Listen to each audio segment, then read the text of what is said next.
तो हम लोगों ने चारों को डिटेल में पढ़ लिया, एक बार रिवीजन करा देते हैं आप लोगों को क्या क्या पढ़ लिया। पहले नंबर पे ग्रेविटेशनल फोर्स पढ़ा। ग्रेविटेशनल फोर्स क्या होता है? अट्रैक्शन फोर्स होता है, और इसकी रेंज क्या होती है? बहुत ही लंबी होती है। ये किस में लगता है? मासेस में लगता है, ठीक है। कोई भी मास हो, कितनी भी दूर हो, ये फोर्स जरूर लगता है, ग्रेविटेशनल फोर्स। अर्थ की ग्रेविटी से कंफ्यूज मत होना, सिर्फ अर्थ ही फोर्स नहीं लगाती बॉडी पे, सारी एक दूसरी हर बॉडी क्या होती है? आपस में फोर्स लगाती है। ये भी बताया कि क्यों बॉडी मूव नहीं करती है।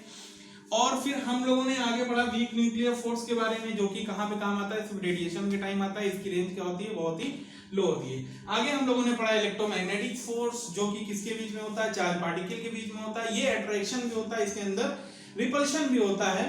और ये इसकी भी रेंज क्या होती है? इनफाइनाइट होती है। ऐसा नहीं कि ये छोटी दूर के लिए लगे, ये भी क्या लगता है? बहुत ही लंबी दूरी के लिए लगता है, इनफाइनाइट के लिए लगता है। और ये ज्यादातर बहुत सारे में ये क्या होता है? ये फोर्स इलेक्ट्रोमैग्नेटिक फोर्स मौजूद रहता है। और फिर आते हैं हम लोग आखिर पे स्ट्रॉन्ग न्यूक्लियर फोर्स। ये सिर्फ किसके अंदर होता है? न्यूक्लियस के अंदर होता है। क्या करता है? ये बाइंडिंग फोर्स होता है। ये भी क्या करता है? एक दूसरे को खींच के रखता है, समझ लो एक तरीके से अट्रैक्टिव फोर्स है। और इसकी रेंज क्या होती है? रेंज न्यूक्लियस तक होती है। और इन सब में सबसे स्ट्रॉन्ग फोर्स के बारे में अगर मैं बात करूं तो सबसे स्ट्रॉन्ग यही होता है। उसके बाद ये होता है, उसके बाद ये होता है, इसके बाद ये होता है। तो ये रहा, मैंने जो ऊपर लिखा हुआ है ये एनसीईआरटी का लिखा हुआ है कि इसको रिलेटिव में इसको 1 माना है, ठीक। तो 10 टू पावर जितना पावर ऊपर माइनस में होगा, मतलब वो वैल्यू इतनी छोटी होगी। माइनस का मतलब क्या होता है कि वो वैल्यू क्या होती है? जैसे 10 पावर -2 है, तो इसका मतलब होगा कि ये वैल्यू 1/10 पावर 2 है। मतलब जो डिवाइड हो रहा है वो 100 से डिवाइड हो रहा है। यहाँ पे कितने से डिवाइड होगा? 1 के बाद 13 जीरो से डिवाइड होगा। तो समझ सकते हो कि कितनी छोटी वैल्यू आएगी। यहाँ पे और ज्यादा डिवाइड होगा। इसको मैंने दूसरी तरीके से भी लिख दिया है आसानी के लिए कि ग्रेविटेशनल वाले को मैं ग्रेविटेशनल से अगर देखूं तो ये 1 होगा, तो ये 10 के बाद कितनी 1 के बाद कितने जीरो को होगा? 26 जीरो होगा। इतना ज्यादा क्या है? कौन सा? वीक न्यूक्लियर फोर्स है। किससे?